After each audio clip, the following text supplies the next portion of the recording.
Hello.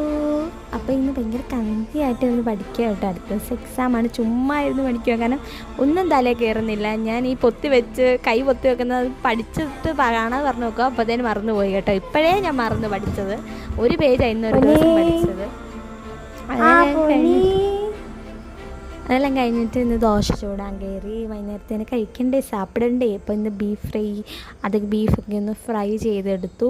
പിന്നെ നാരങ്ങ വെള്ളം കലക്കാമെന്ന് ഓർത്ത് അപ്പോൾ ഈ കശകശ വെള്ളത്തിലൊക്കെ ആക്കി ഇട്ട് കേട്ടോ. നാരങ്ങ വെള്ളം പിന്നെ പിഴിഞ്ഞു ഫ്രിഡ്ജിലൊക്കെ എടുത്ത് വെച്ചു. അപ്പം എന്തൊക്കെയാണെന്ന് കണ്ടാലോ. അപ്പോൾ നമുക്ക് ഇന്ന് നമ്മൾ ഇച്ചിരി എണ്ണക്കടി ഒക്കെ ഉണ്ട്, വാങ്ങിയിട്ടുണ്ടായിരുന്നു പുറത്തുനിന്ന്. അപ്പം എന്താ ഏത്തക്കാപ്പവും പരിപ്പട ഉഴുന്നടയ്ക്കാണെങ്കിൽ നല്ല ചട്നിയായിരുന്നു കേട്ടോ. പിന്നെ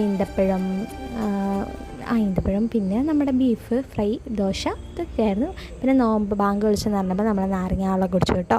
നാരങ്ങാവെള്ളം കുടിച്ചു. പിന്നെ ഞാൻ കുറേ ഈ എണ്ണപ്പലഹാരം കഴിച്ചു. കുറേ നാളായി എണ്ണപ്പലഹാരം കഴിച്ചിട്ട്. എൻ്റെ ഒരു അറിവിൽ നോമ്പ് തുടങ്ങിയിട്ട് ഇന്നാണ് ഞാൻ എണ്ണപ്പലഹാരം ഇങ്ങനെ ഈ ഉള്ളിവട ഉഴുന്നുവട കഴിക്കുന്നത് ഇന്നാണ് കേട്ടോ. അപ്പോൾ അത് കഴിച്ചു കഴിഞ്ഞിട്ട് പിന്നെ ഫുഡ് 2 ദോശ എടുത്ത് കഴിച്ചുള്ളൂ കേട്ടോ, കാരണം വയറത്യാവശ്യം നിറഞ്ഞായിരുന്നു. അപ്പം ഇന്നത്തെ വീഡിയോ എത്രയേ ഉള്ളൂ. മറ്റൊരു വീഡിയോ കാണുന്നവരെ ബൈ. എല്ലാവരും സബ്സ്ക്രൈബും ലൈക്കും ഷെയറും ഒക്കെ ചെയ്യണം കേട്ടോ.